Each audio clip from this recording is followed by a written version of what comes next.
Welcome back to 504 Road Trips. Today we present part 3 of our Mississippi Gulf Coast series, beginning at the Gulfport Long Beach city limits. We're using an angled camera view to capture what's alongside the highway rather than the highway itself. Long Beach was incorporated in 1905 and today has a population of about 16,000. Long Beach began as an agricultural town based around its radish industry. A productive truck farming town in the early 20th century, citizens of Long Beach proclaimed the city to be the radish capital of the world. The city was especially known for its cultivation of the long red radish variety, a favorite beer hall staple in the northern U.S. at the time. In 1921, a bumper crop resulted in the shipment of over 300 trainloads of Long Beach's long red radishes to the northern states. Eventually, the long red radishes for which Long Beach was known fell into disfavor, and the rise of the common button radish caused a dramatic decline in the cultivation of the crop in this area.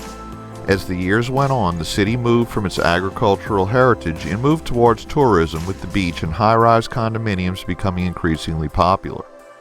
19 days following the city's centennial, Hurricane Katrina struck, destroying many, if not most, buildings between the Gulf of Mexico shoreline and the railroad tracks a quarter-mile to the north. Many Long Beach residents were left homeless or living in water and or wind-damaged houses. At least one person did not survive the deadly storm. Today, the city is still recovering from Hurricane Katrina. Residents are returning as beaches and condominiums in the area are being repaired. However, the city has not seen a return of business to pre-Katrina levels, due in part to building codes on the beach established by the Federal Emergency Management Agency and Mississippi Emergency Management Agency, and to the economic downturn. You can see many of these empty lots as we drive along the coast.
We enter the city of Pass Christian, locally known just as the Pass. The town was a famous resort prior to the American Civil War. It was a favorite location for the beach and summer homes of wealthy New Orleanians who built a row of historic mansions along the shoreline on Scenic Drive, which we'll divert onto shortly. The Southern Yacht Club, established in 1849, was the first yacht club in the South and the second in the United States, and was originally located in Pass Christian before moving to New Orleans in 1857. The first sailing regatta on the Gulf Coast was sailed in the Mississippi Sound on July 21, 1849, and organized by the Pass Christian Regatta Club, with 12 boats participating. Pass Christian was in the path of both Hurricane Camille in 1969 and Hurricane Katrina in 2005, causing near total destruction of the city. As seen in a 1974 made-for-TV movie called Hurricane, Camille destroyed the Richelieu Manor apartments at the corner of Henderson Avenue and US-90, killing 8 people who had chosen to ride the storm out. The urban legend goes that a so-called hurricane party took place in the apartments and that there was only one survivor. Reality is that 23 people remained in the apartments as Hurricane Camille ripped the building from its foundation, and only one of the 15 survivors would speak to the media, fueling the rumors. Remaining survivors have since stated that there was no party at all in the building that night. In 2005, Hurricane Katrina practically wiped out the town again, leaving only 500 homes undamaged out of 8,000. In spite of the fact that the beachfront Scenic Drive follows the crest of a small bluff, affording it some elevation, most of the historic mansions along the road were severely damaged, and many were completely destroyed, including the superbly restored Greek Revival mansion, Union Quarters, described in the National Register of Historic Places as having been built in 1855. A cast iron fence fronted the property, enclosing a Magnolia historical marker, which was dedicated in 1960. It read, "Union officers were temporarily quartered here during the invasion of Pass Christian." The storm surge from Hurricane Katrina that hit Pass Christian was estimated at 27.8 feet, or 8.5 meters, which is the U.S. record high, leveling Pass Christian up to a half a mile inland from the shore. Estimation of the highest storm surges was complicated because high water markers were also destroyed.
We leave past Christian and enter the census-designated place of Henderson Point, which is on a peninsula of land on the east side of the mouth of the Bay of St. Louis.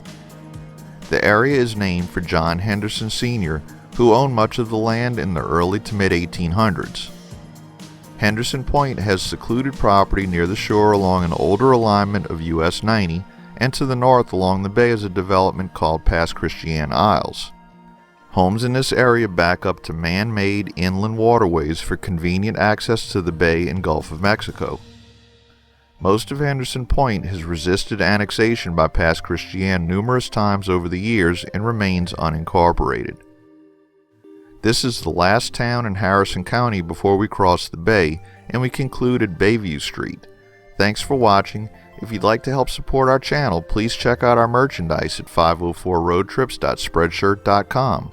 If you like this video, please give us a thumbs up, post a comment, subscribe, share and follow us on social media, and join us for our next 504 road trip.